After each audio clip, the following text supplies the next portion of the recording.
Assalamualaikum warahmatullahi wabarakatuh. Saya Wafiko Nurul Azizah, NIM E1E019327, kelas 3I. Di sini saya akan menyampaikan materi penelitian kualitatif sebagai tugas ujian tengah semester. Yang pertama adalah penelitian studi kasus. Studi kasus diartikan sebagai studi intensif tentang seseorang, sekelompok orang, atau unit yang bertujuan untuk menggeneralisasikan beberapa unit. Penelitian studi kasus adalah laporan informasi deskriptif tentang data penelitian percobaan atau eksperimen, proyek, peristiwa, atau analisis. Secara umum, tujuan penelitian studi kasus adalah 1. Menggambarkan situasi individu. 2. Mengidentifikasi masalah-masalah utama dari kasus yang ditelitinya. 3. Menganalisis kasus-kasus menggunakan konsep-konsep teoritis yang relevan dari unit atau disiplin ilmu tertentu. Yang terakhir adalah, atau yang keempat, merekomendasikan tindakan untuk kasus tertentu. Kemudian karakteristik dari studi kasus antara lain: 1. Menempatkan objek penelitian sebagai kasus. 2. Memandang kasus sebagai fenomena yang bersifat kontemporer. 3. Dilakukan pada kondisi kehidupan yang sebenarnya. 4. Menggunakan berbagai sumber data. Dan yang kelima adalah menggunakan teori sebagai acuan penelitian. Kemudian pemilihan sampel. Pemilihan sampel dapat dilakukan dengan dua cara, yaitu purposive sampling atau snowball sampling. Kemudian, pengumpulan data dapat dilakukan melalui wawancara, observasi, studi dokumentasi, dan fokus grup diskusi. Kemudian materi yang kedua adalah karakteristik penelitian kualitatif. Penelitian kualitatif adalah suatu penelitian yang ditunjukkan untuk mendeskripsikan dan menganalisis fenomena, peristiwa, aktivitas sosial, sikap, kepercayaan, persepsi, pemikiran orang-orang secara individu maupun kelompok. Pengertian penelitian kualitatif dari beberapa ahli, misalnya menurut Saryono 2010, penelitian kualitatif adalah penelitian yang digunakan untuk menyelidiki, menemukan, menggambarkan, dan menjelaskan kualitas atau keistimewaan dari pengaruh sosial yang tidak dapat dijelaskan, diukur, atau digambarkan melalui pendekatan kuantitatif. Kemudian, perbedaan penelitian kualitatif dengan kuantitatif. Yang pertama, desain penelitian, di mana desain penelitian ada dua: kualitatif bersifat umum, fleksibel, dan dinamis. Penelitian kualitatif sendiri dapat berkembang selama proses penelitian berlangsung. Yang kedua, kuantitatif memiliki sifat yang khusus, terperinci, dan statis. Alur dari penelitian kuantitatif sendiri sudah direncanakan sejak awal dan tidak dapat diubah lagi. Kemudian analisis data. Yang pertama, kualitatif dapat dianalisis selama proses penelitian berlangsung. Yang kedua, kuantitatif dapat dianalisis pada tahap akhir sebelum laporan. Kemudian istilah subjek penelitian. Yang pertama, kualitatif memiliki subjek penelitian yang biasa disebut dengan narasumber. Yang kedua, kuantitatif memiliki subjek penelitian yang biasa disebut dengan responden. Cara memandang fakta. Yang pertama, kualitatif. Penelitian kualitatif memandang fakta atau kebenaran tergantung pada cara peneliti menginterpretasikan data. Hal ini dikarenakan ada hal-hal kompleks yang tidak sekedar bisa dijelaskan oleh angka seperti perasaan manusia. Yang kedua, kuantitatif. Penelitian kuantitatif memandang fakta atau kebenaran berada pada objek penelitian di luar sana. Peneliti harus netral dan tidak memihak. Apapun yang ditemukan di lapangan, itulah faktanya. Kemudian pengumpulan data. Yang pertama, kualitatif. Penelitian kualitatif lebih berfokus pada sesuatu yang tidak bisa diukur oleh hitam putih kebenaran, sehingga pada penelitian kualitatif, peneliti mengorek data sedalam-dalamnya atau hal-hal tertentu, sehingga kualitas penelitian kualitatif tidak terlalu ditentukan oleh banyaknya narasumber yang terlibat, tetapi seberapa dalam peneliti menggali informasi dari narasumber yang terpilih. Kemudian kuantitatif. Pengumpulan data dilakukan menggunakan serangkaian instrumen penelitian berupa tes atau kuesioner. Data yang terkumpul kemudian dikonversikan menggunakan kategori atau kriteria yang sudah ditetapkan sebelumnya. Kualitas penelitian kuantitatif ditentukan oleh banyaknya responden penelitian yang terlibat. Kemudian macam-macam metode. Yang pertama, kualitatif menggunakan metode fenomenologi, etnografi, studi kasus, histori, grand teori. Yang kedua, kuantitatif menggunakan metode eksperimen, survei, korelasi, regresi, analisis jalur, ex post paste.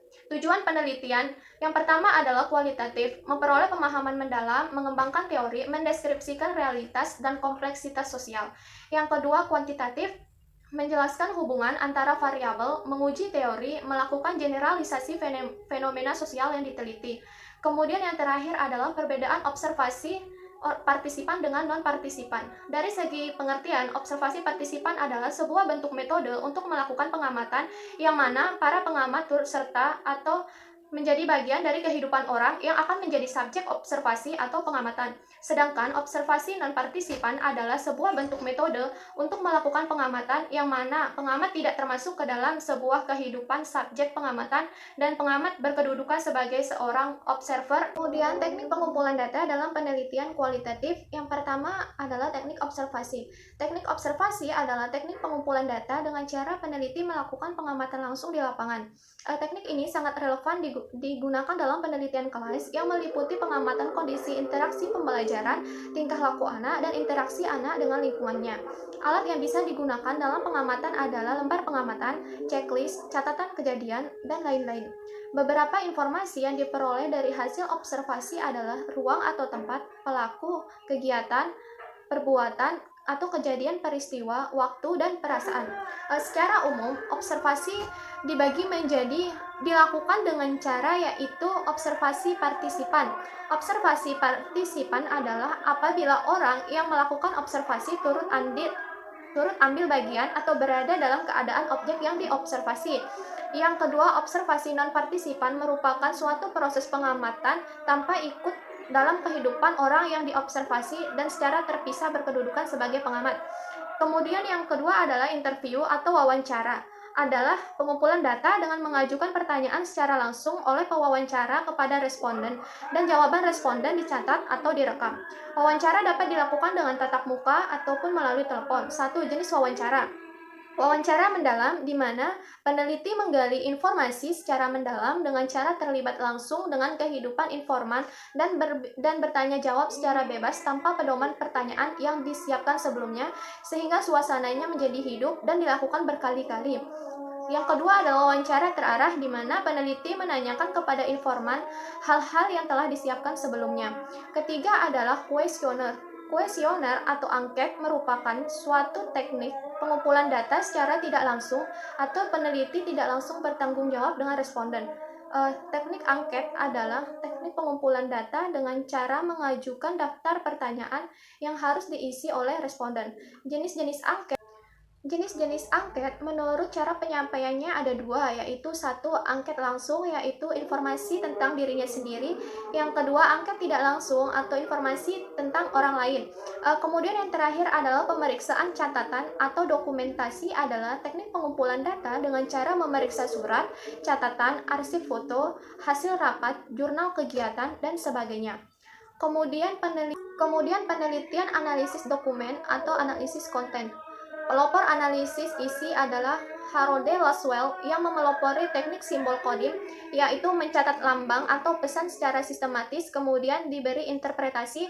Analisis isi adalah peneliti yang bersifat pembahasan mendalam terhadap isi suatu informasi tertulis atau tercetak dalam media massa. Tujuan dari analisis isi adalah menggambarkan karakteristik pesan, menarik kesimpulan dari suatu penyebab pesan.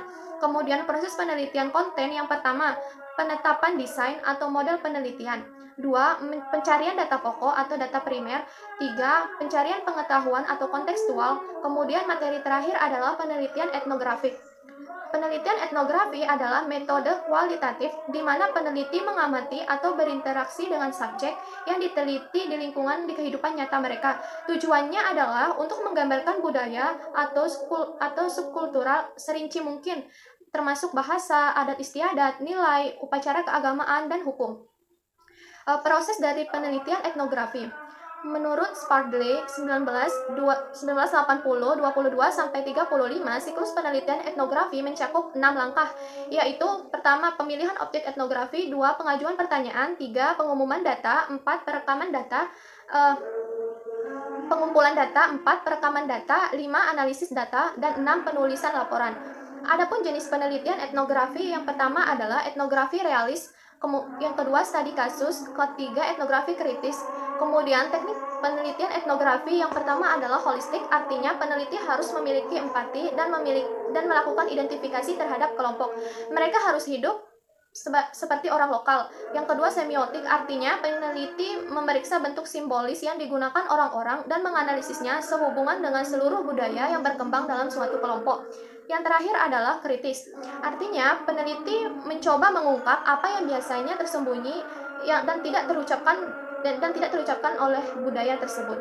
Sekian penyampaian materi dari saya. Wassalamualaikum warahmatullahi wabarakatuh.